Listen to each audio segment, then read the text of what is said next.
Hola, ¿qué tal? ¿Cómo estás? Espero que tengas un día estupendo. Te habla Sergio Barceló. Vamos con este videocurso Introducción a los fotomontajes. Este mismo videocurso lo tienes como una de las lecciones del curso avanzado en Photoshop. Como sabes, tengo 3 cursos de Photoshop que componen el método, que está compuesto de 3 cursos. Uno que es Photoshop desde cero, para todos aquellos que no tenéis ningún conocimiento, incluso que nunca habéis gastado Photoshop, o aquellos que ya teniendo conocimientos queréis aprender con una buena base, con una buena estructura y un método adecuado para trabajar de una forma rápida y correcta. Luego tienes el curso de Photoshop avanzado, donde encontrarás en una de las lecciones este videocurso de iniciación a los fotomontajes.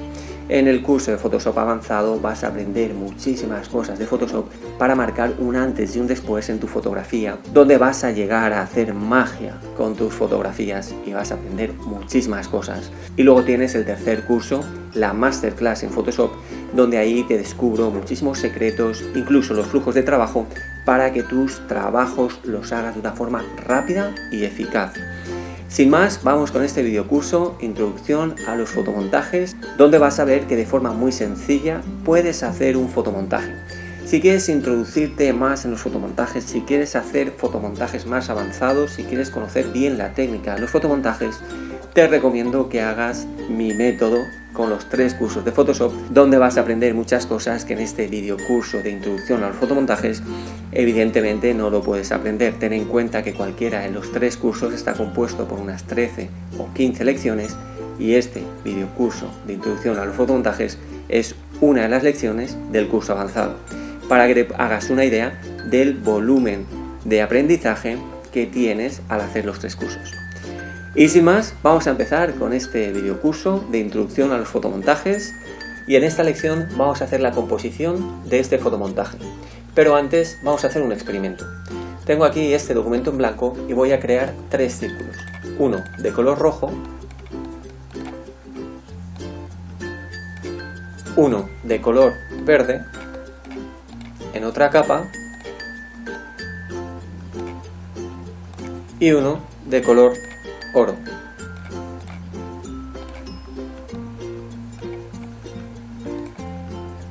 Voy a alinearlos y voy a ponerlos en el mismo orden que se encuentran en el documento. Vale, en Photoshop tenemos 3 tipos de gráficos. Unos que son rasterizados, por eso lo he puesto de color rojo porque empieza por R. Tenemos otro tipo de gráficos que son gráficos vectorizados, por eso lo he puesto en color verde, V vectorizados, V verde. Sencillo, ¿no? Y el último tipo de gráfico que existe en Photoshop son los objetos inteligentes, por eso le he puesto la letra O, oro, objetos inteligentes. Muy sencillo. Entonces, ahora vamos a ver que todos los objetos los he creado igual y son todos objetos vectorizados. Por eso tiene en la esquina inferior derecha este icono indicándonos que son objetos vectorizados. Pero queremos que este círculo rojo sea un objeto rasterizado. Por lo tanto, voy a pulsar encima con el botón derecho y voy a poner rasterizar capa. La siguiente capa es un gráfico vectorizado y queremos que se mantenga así. Y la siguiente capa es un objeto inteligente, por lo tanto voy a pulsar el botón derecho y voy a convertirlo a objeto inteligente. Ya tenemos los 3 tipos de gráficos que existen en Photoshop: rasterizado, vectorizado, objeto inteligente. Y vamos a ver la diferencia entre ellos. Vamos a coger primero el objeto rasterizado, vamos a llamarlo rasterizado, vamos a llamarlo vectorizado y vamos a llamarlo objeto inteligente. Más que nada para aclararnos. El objeto rasterizado, si lo amplío mucho, ¿qué estamos viendo aquí? Pulso Enter. ¿Y qué estamos viendo aquí? Que está pixelado, está todo con píxeles. Bien, vamos a deshacer la acción. Ahora vamos a coger el gráfico vectorizado, vamos a ampliarlo mucho, pulsamos Enter. ¿Y qué pasa? Ampliamos. ¿Y qué pasa? Que no se ha pixelado, no hay ni un solo píxel. Volvemos atrás y ahora vamos a hacerlo con el objeto inteligente. Vamos a ampliar aquí. ¿Y qué nos ha pasado? Que se ha pixelado, pero no se ha pixelado tanto como el gráfico rasterizado. Vamos atrás. Y ahora vamos a hacer exactamente lo contrario. Con el gráfico rasterizado vamos a hacerlo muy pequeñito, pulso Enter. Ahora voy a hacerlo grande otra vez y se ha quedado hecho polvo el gráfico, ¿vale? Se ha quedado muy mal. Ahora vamos a coger el gráfico vectorizado, voy a hacerlo muy pequeño. Ahora voy a hacerlo muy grande otra vez. ¿Y cómo se ha quedado? Intacto. Este es un campeón, no sufre ningún deterioro. Y ahora vamos al siguiente, al objeto inteligente, vamos a hacerlo muy pequeño. Pulsamos Enter, vamos a hacerlo muy grande. ¿Y qué le ha pasado? Pues que se ha quedado muy bien también. Por lo tanto, con los objetos rasterizados, si los hacemos grandes o los hacemos muy pequeños y los volvemos a hacer grandes, ¿cómo se quedan? Se quedan pixelados. ¿Esto qué quiere decir? Que los objetos rasterizados están compuestos por píxeles. Voy a deshacer la acción para volver al pobre rojo en su estado normal. Y ahora vamos a hacerlo muy pequeño.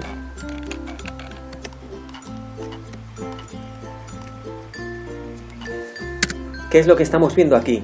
Que este gráfico está compuesto por todos estos píxeles. Cada píxel es un cuadradito de estos. Por lo tanto, al reducir el gráfico, también se está reduciendo el número de píxeles que tenemos sobre el canvas. Sobre el canvas, mira, te voy a explicar lo que es el canvas. Vamos a crear una capa nueva de color uniforme, de color gris, y la voy a poner bajo del todo. Bien, tenemos el canvas, digamos que es el lienzo que está ocupando todo nuestro trabajo. Todo nuestro trabajo está compuesto por píxeles, que son estos cuadraditos. Entonces, nuestro gráfico rasterizado, al hacerlo pequeño, ha pasado a ocupar estos píxeles. Ahora, si volvemos a hacerlo grande, el gráfico tiene estos píxeles y al hacerlo grande, intenta llenar los píxeles con los que tenía ahí. Por lo tanto, si vamos alejándonos y vamos haciéndolo grande, nos vamos alejando, no tiene más información que con la que se había quedado, con los píxeles que se había quedado, y al hacerlo grande lo que está haciendo es tratar de llenar el resto de píxeles que no tiene.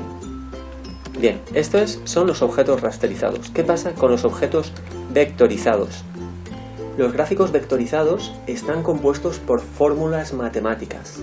Por lo tanto, no importa que lo hagamos muy pequeño o que lo hagamos muy grande, porque al estar formado por fórmulas matemáticas, se adapta al tamaño que le pongamos.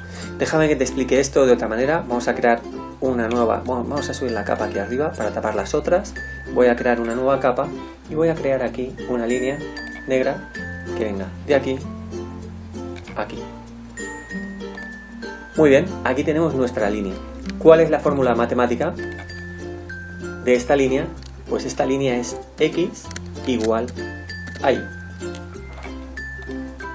¿Qué es x? Pues x es esta coordenada. ¿Y qué es y? Pues y es esta coordenada. Por lo tanto, si hacemos aquí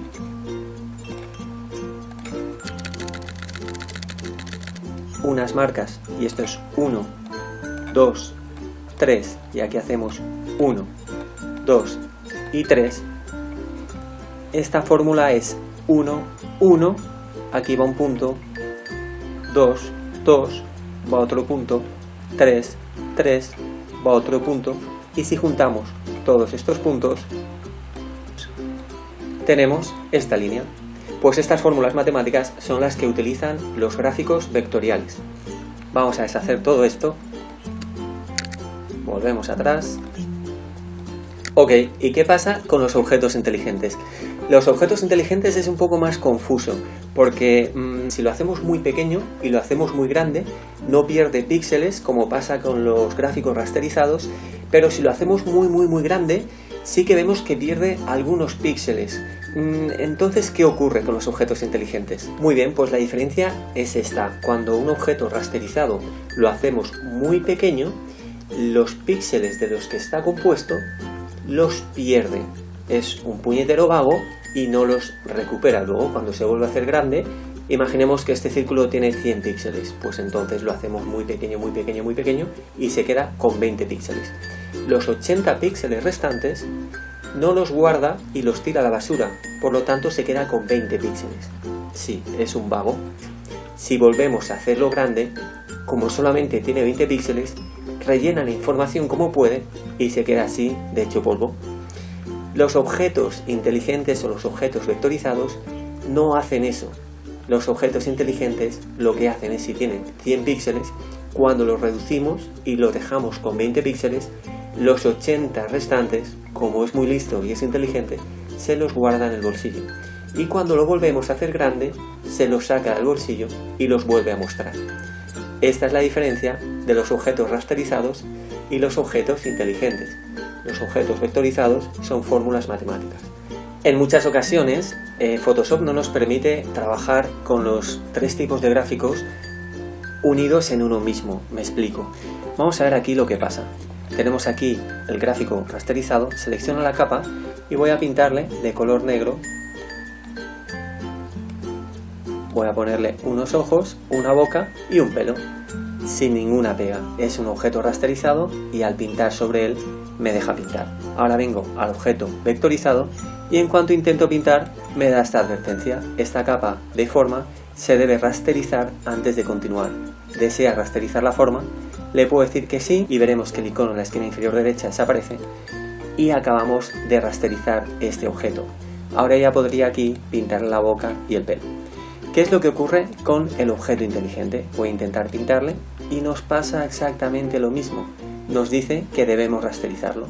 Puedo decirle que OK y rasterizarlo, o en este caso te voy a enseñar cómo rasterizarlo de otra forma. Podemos venir a la capa, pinchar con el botón derecho y poner rasterizar capa. Cuando convertimos cualquier gráfico vectorizado u objeto inteligente en un gráfico rasterizado, perdemos todas las cualidades y las ventajas tanto del vectorizado como del objeto inteligente. Y es importante saber que muchas veces Photoshop nos va a pedir que rastericemos el objeto para poder seguir trabajando en la acción que queremos hacer. Con este experimento hemos acabado. Quería que diferenciases muy bien los tres tipos de gráficos que podemos tener en Photoshop: gráficos rasterizados, gráficos vectorizados y objetos inteligentes. Ya podemos cerrar este trabajo y nos volvemos al trabajo, al fotomontaje. ¿Qué vamos a hacer? Vamos a hacer este fotomontaje y vamos a ver los tres tipos de gráficos con los que vamos a trabajar: gráficos rasterizados, gráficos vectoriales y objetos inteligentes. Vamos allá. Tengo estas tres imágenes. Por un lado esta imagen, que es esta que tenemos aquí. Por otro lado esta imagen, que es esta que tenemos aquí. Y por otro lado el ring de boxeo, que es la que tenemos de fondo. Todas estas imágenes te las puedes descargar para seguir trabajando conmigo a la par. Pues vamos a crear un nuevo documento en blanco y vamos a ponerlo aquí delante. Voy a cambiar el tamaño. Primero voy a poner el fondo blanco. Si no pusiese el fondo blanco, sabéis lo que pasa, ¿no? Tengo el fondo amarillo y ahora hago más grande el tamaño y me está poniendo el fondo del fondo que tengo marcado. Por eso previamente me gusta ponerme el fondo blanco y ahora ya puedo reajustar el tamaño que yo quiero. Pulso Enter y ya tengo mi espacio de trabajo en blanco donde vamos a empezar. Voy a cogerme la imagen esta principalmente y me la voy a traer al documento de trabajo. La tenemos muy grande. Esta capa, ¿qué tipo de gráfico es?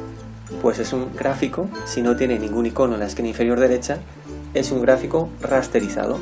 Si lo hiciera muy pequeño, si tenemos una fotografía sacada de la cámara y la hacemos muy pequeña, pulsamos Enter y la vuelvo a hacer muy grande, fijaros lo que me está pasando. Hemos reducido tanto los píxeles que al hacerlo grande se queda al helado, se queda sin píxeles, trata de rellenar la información como puede y sale súper borrosa. Voy a deshacer las acciones y voy a ajustar la imagen al lienzo que tenemos.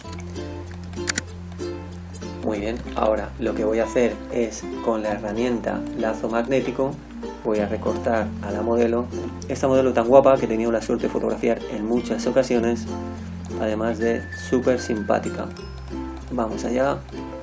Esto necesita su calma, su detenimiento y hacerlo con mucha tranquilidad. que yo ahora no voy a tener porque te tengo que explicar toda la lección y no querrás que esté aquí 5 horas deteniéndome en hacer esto perfecto. Pero tú sí que puedes dedicarle todo el tiempo del mundo para que te quede el recorte de una forma estupenda. Muy bien, ya tengo la selección hecha, ahora voy a crear una máscara de capa y me oculta todo lo que está alrededor. Muy bien, ahora podría perfeccionar la máscara de capa además, pero no vamos a hacerlo en este caso. Vamos a la siguiente imagen y la traemos a nuestro documento de trabajo. La ponemos aquí y la voy a hacer del tamaño del lienzo y la voy a traer debajo de la capa de la modelo. Voy a empezar a darle nombres a las capas como tiene que ser: ring, boxeo, modelo. Ahora lo que voy a hacer es traerme esta imagen igualmente aquí, la suelto, voy a hacerla más pequeña. Acordaros, pulsando Shift sin soltar cojo un vector de las esquinas y no me pierda la proporción. Si lo hago sin pulsar Shift, mirad lo que pasa, que puedo distorsionar la imagen. En cuanto pulso Shift, me mantiene siempre la proporción, vaya hacia donde vaya. Vale, pulso escape y vuelvo hacia atrás. Muy bien, y aquí la imagen voy a hacer lo siguiente. Quiero quedarme con este trozo de imagen. Entonces, hago la selección, pulso la máscara de capa y me ha ocultado el resto. Lo hago a tamaño de toda la imagen. ¿Y qué voy a hacer ahora? Voltearla horizontalmente. Para voltearla me vengo a la herramienta de marco, pulso encima con el botón derecho y al tener la herramienta de marco seleccionada me sale este menú. Pongo transformación libre, vuelvo a pinchar encima y me sale otro menú dentro de transformación libre y es voltear horizontalmente. Me la volteo horizontalmente, pongo aplicar y la traigo hacia la izquierda. Igualmente, si pulso la tecla Shift del teclado, cuando la muevo, aunque mueva el ratón hacia arriba o hacia abajo, no se me mueve de la línea horizontal. Bien, la traigo aquí, pulso Enter y hago lo mismo con el lazo magnético. Hago un recorte que, como te digo antes, tú te lo puedes hacer más perfecto. Vale, recorto esto por aquí, hago hasta aquí y con el pincel pinto de negro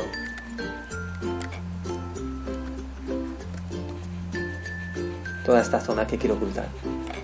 Control D para seleccionar máscara. Bueno, muy bien, lo mismo con la parte de aquí dentro. Seleccionamos todo esto, todo esto, todo esto, todo esto, más o menos aquí. Vale. Y lo mismo, pintamos con el pincel todo esto de Control D, de seleccionar, lo mal. Bien, entonces teniendo esto así, ahora lo que voy a hacer es, antes de nada, voy a traer la modelo un poco más hacia aquí, la quiero ajustar aquí. A la modelo le voy a dar un efecto de paso alto, que es lo que hemos visto en la lección anterior, pero antes la voy a convertir en objeto inteligente. ¿Para qué? Porque el objeto inteligente me da opciones que luego todos los filtros que hago sobre esta capa me permite reajustarlos y modificarlos de nuevo. Pero antes de nada duplico la capa. Bien, ahora pulso encima con el botón derecho, convertir a objeto inteligente y ya tengo esta capa como objeto inteligente. Voy a ocultarla debajo y voy a venir a filtro, otro, paso alto y aquí, como ya sabes, se convierte en un gris al 50% y yo, si voy ajustando hacia la derecha, va detectando los bordes. Voy a dejarlo a 5,2, le doy OK y tenemos que cambiar el modo a luz suave. Muy bien, y ya tenemos esta especie de transparencia que queda muy chula, en este caso con este montaje, pero si activamos la capa de abajo, lo que estamos viendo es que nos aplica este efecto. Si lo mostramos y lo dejamos de mostrar, nos está dando volumen, realidad y nitidez a la imagen. Si quitamos y ponemos. Muy bien, ahora esta capa de aquí no la voy a convertir en objeto inteligente porque no le voy a crear ningún filtro ni nada especial. Simplemente voy a bajarle la opacidad para crearle transparencia. Y ahora hago el pincel mucho más grande y como quiero que venga aquí un difuminado, voy a borrar así un poco todo el brazo y se queda con este difuminado. Voy a agrupar estas tres capas, pulso la primera capa, pulso Shift, pulso la última que quiero agrupar y me vengo a la carpeta. Y aquí le cambio el nombre a modelo. Si pulso en la flecha, despliego la carpeta y pongo modelo PP primer plano, que es esta de aquí. Es el primer plano de la modelo. Luego aquí tenemos la copia de la modelo con el paso alto, pongo modelo, paso alto, y aquí tenemos la capa de la modelo. Y bajo del todo en la otra capa el ring de boxeo. Ahora arriba del todo voy a crear una nueva capa, la subo porque me la he metido dentro de la carpeta y voy a utilizar con el pincel, me vengo aquí y tengo los pinceles grunge y hay uno que para aquí creo que me va a venir muy bien, que es este. Es lo que te decía antes, hazte con la mayor colección de pinceles posibles que sean útiles y prácticos, no te hagas con pinceles por tenerlos, porque si no es peor, si tienes muchísimos pinceles al final no te vas a aclarar de tantos que tienes, pero los que tengas que sean muchos, buenos y que te los conozcas bien, porque yo ahora quiero hacer este efecto y sé dónde lo tengo porque ya lo tengo en la cabeza porque me lo conozco. Muy bien, pues voy a crear este efecto aquí con color blanco. Este aquí, ahora aquí en este lado quiero hacer lo mismo. ¿Cómo hago el volteo del pincel? Me vengo a las opciones del pincel y voltear X, voltear horizontalmente, y ahora aquí ya puedo hacer lo mismo, pero antes de pintar aquí voy a crear otra capa y voy a llamarla grunge izquierda y a esta voy a llamarla grunge derecha. ¿Por qué creo dos capas? Porque a lo mejor en esta capa quiero darle menor opacidad o quiero trabajarla de otra forma que la de la derecha. Entonces si la tengo en capas separadas, pues me va a venir mejor. Ahora fijaros, voy a darle una capa de curvas, no solo a una de las capas, sino a todo el grupo de la carpeta. ¿Cómo hacemos esto?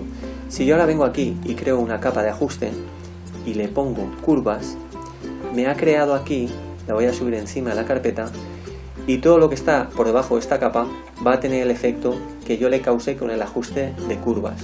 Hago doble clic aquí en el icono y aquí le hago el efecto que yo quiero, que en este caso va a ser dar un poquito de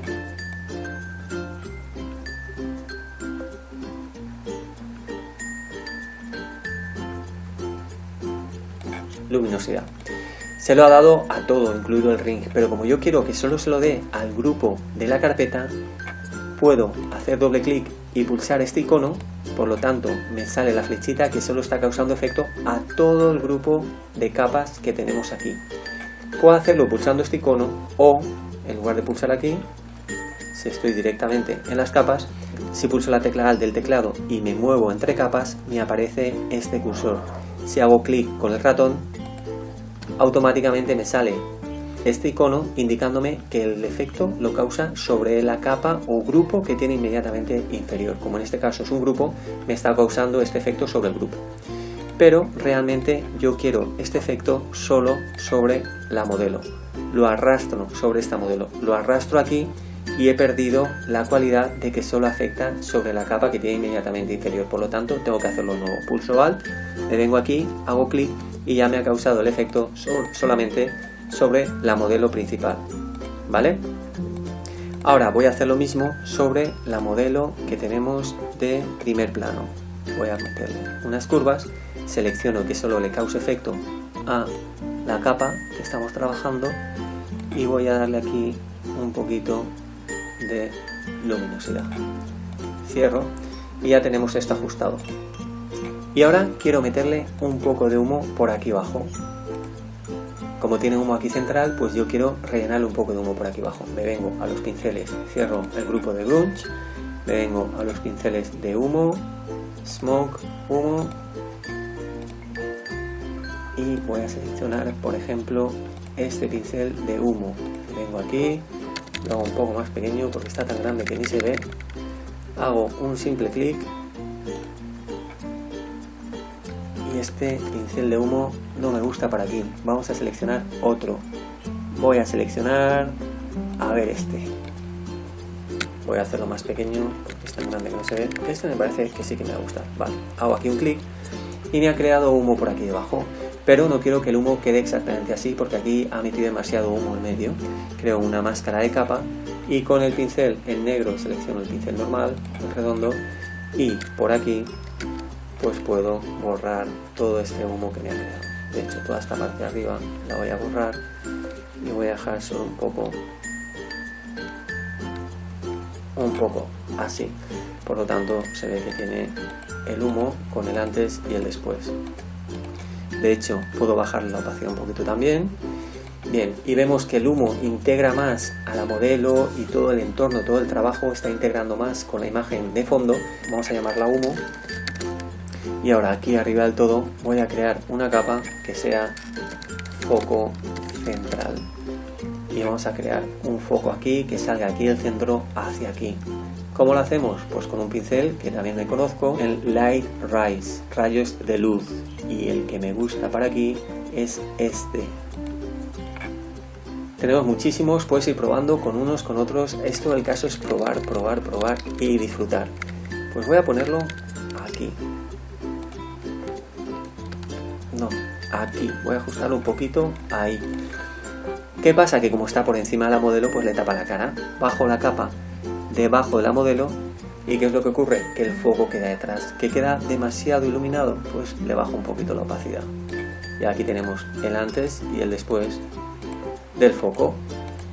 Y con esto ya tenemos acabado nuestro trabajo. Espero que tú lo hagas mejor que yo, que te quede más definido, que le dediques más tiempo y te quede muy muy chulo. Hemos visto la diferencia de gráficos que tenemos en Photoshop, que son gráficos rasterizados, gráficos vectorizados y objetos inteligentes. Con estos tres tipos de gráficos vamos a estar trabajando continuamente en Photoshop. Un factor importante. Si queremos rasterizar, por ejemplo, esta capa fondo, imaginemos que quisiéramos rasterizarla, si pulso con el botón derecho, vemos que no lo tenemos aquí, que no tenemos para rasterizar desde aquí. Esto ocurre porque tenemos el candado aquí. Si vemos en otra capa, sí que tenemos muchas más opciones. Si ves que abres el menú y no te aparecen todas las opciones que deben, seguramente es porque estás trabajando en la capa de fondo con el candado. ¿Ves? Pulsas el botón derecho, no te aparecen, simplemente haces clic en el candado, has quitado la protección de capa de fondo, pulsas con el botón derecho y ya te aparecen todas las opciones. Y con esto ya lo tenemos todo. Solo nos quedaría, creamos una nueva capa y como ya sabes crearte tu propia firma y espero que ya te la hayas creado, venimos al pincel, seleccionamos nuestra firma, en este caso Sergio Barceló Photography, y voy a ponerle un color blanco aquí. Y ya tenemos el trabajo finalizado. Ahora daríamos archivo, guardar como. Primero que nada guardaríamos en el formato de Photoshop, en PSD, para poder abrirlo cuando quisiéramos y así tener todas las capas y poder modificar lo que quisiéramos cuando quisiéramos. Y como resultado final para entregar, pues lo guardaríamos en JPG o en TIFF. Si quisiéramos imprimir un póster muy grande con una resolución altísima, pues podríamos guardarlo en formato TIFF. Pero no te lo recomiendo porque te va a ocupar muchísimo espacio en el ordenador y no le vas a sacar el provecho que necesitas. Si ya lo guardas en PSD, lo vas a poder abrir cuando quieras y guardarlo en el formato TIFF o en el formato que quieras. Recomendación: guardarlo en PSD y guardarlo en JPG, pues para utilizarlo en redes sociales o donde lo vayas a utilizar que no sea un gran formato. Si vamos a un gran formato, pues ya lo deberías de guardar en TIFF o en el formato que en la misma reprografía o imprenta te indiquen ellos mismos. Y sin más, con esto hemos acabado.